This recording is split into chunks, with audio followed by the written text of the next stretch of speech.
Hello everyone, Johnny Hurricane here from GamersHeroes.com, and why don't you sit back, relax, and let me tell you what's to come in Frostpunk 2. Let's get started.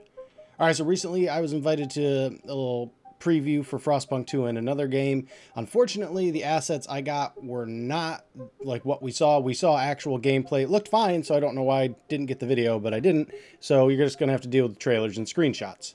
Alright, first thing I want to say, they did not show story mode. Story mode wasn't shown, so instead they showed the sandbox mode, and I should mention that I did play the original Frostpunk, but my memory of it's pretty hazy. I just remember it being very oppressive.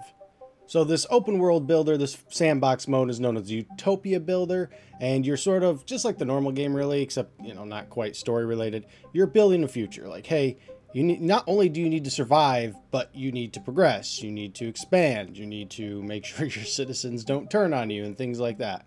At this point, you have survived the end of the world, so it is really just about, okay, rebuilding, existing, not being taken out by the snow and each other. So you do start off with a pretty small base, but enough resources to build a couple of sectors of like either housing or, hey, maybe you need some buildings or food retrieval, whatever that is. They give you enough to give you something to start with.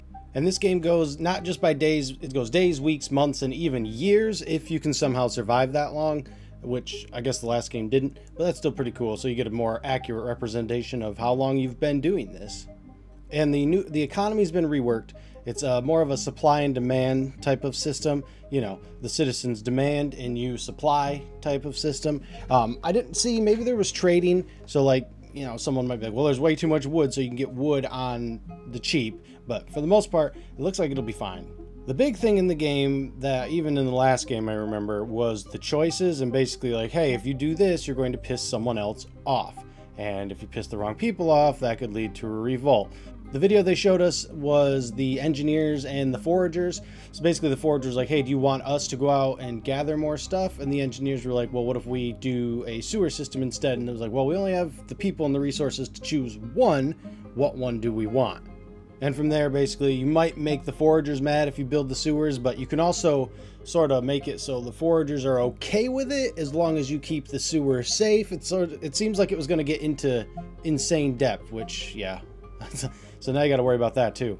And of course, as per usual, if you piss the wrong group off, they're going to get upset. And this could lead to all sorts of issues, not just revolt, but some bad choices. Maybe you're going to have to force people into exile, or maybe even have to just straight up off some people. What you have to remember is that in this game, there is a council.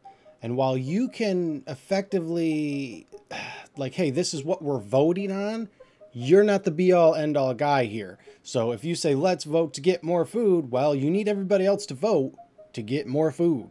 Or the example here, allow more outsiders, which of course means you get more people, but you need to give more resources, and of course could mean more revolts. And the reality is, it doesn't matter what you propose, because you basically need to sweeten the pot by promising these different factions different things. And eventually, they will come to collect. And one thing they were saying in the preview was like, hey, be careful how many of these promises you give out, because, man, they can really derail a campaign quickly. So sometimes these short-term promises like, hey, yeah, we'll do this as long as we can allow these people inside, ultimately backfire because you can't repay all these promises. So next time you propose a law, why are these guys going to vote with you when they're just like, this guy didn't give me my building or whatever the heck they want? So yeah, on top of making sure that your settlement is functional and everyone isn't dying, you also need to make sure you are a man of your word. So, ooh, yeah, it's going to be a tough one. As for building, it looked pretty simple. Like, hey, this district is residential. You can build houses here, bars, things like that. This is the resource area, the manufacturing place. You can build the buildings and the factories here. It looks super simple, but obviously, as this screenshot can show, it can get out of hand real quickly. They didn't show any like natural disasters like a fire or something breaking out, but I'm sure that can happen. I remember diseases in the last one, and I bet they return here. And the last thing I want to mention, again, without playing, it's really hard to get a feel for how the build system works, but I'm confident. Frostpunk 1 was fine. These guys know what they're doing. But the last thing I want to mention is the idea tree. This is sort of like a skill tree.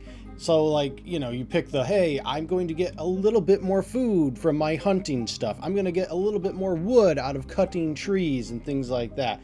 But what I liked about it was, like, when he was in the tree, the engineer was like, hey, maybe we should go get this. And I can't remember exactly what it was, but it was effectively going to make the sewers better, because I think some kids got trapped in it or something. Something bad happened to the sewers, and the engineers were like, this should help. So you get suggestions from your civilization, which could be bad or good, depending on your perspective, because maybe the engineers just want what they want, which means everyone else is going to get pissed, but clean sewers is good. Remember, the ultimate goal here is not just to survive, it's to make sure that your civilization thrives and survives, right? There's no point in surviving if everyone's just going to go freaking feral and turn on each other. And we saw, I don't know, I think about 30 minutes of the game. Like I said, no story, but overall, I was impressed with what I saw. Again, I don't know why I just couldn't have the freaking video, but I apparently couldn't. And I don't know, they didn't have a date for it yet, except 2024. I'm hopeful that it is in a later date in 2024, because wow, 2024 is already getting packed as well. But I will be honest, I'm very much looking forward to this. I might even open up the original Frostpunk just to kind of wrap my head back around how brutal it is. Anyways, that'll do it for me. If you liked what you saw, got what you needed, like, comment, subscribe. See you guys in the next video. Later, Gators.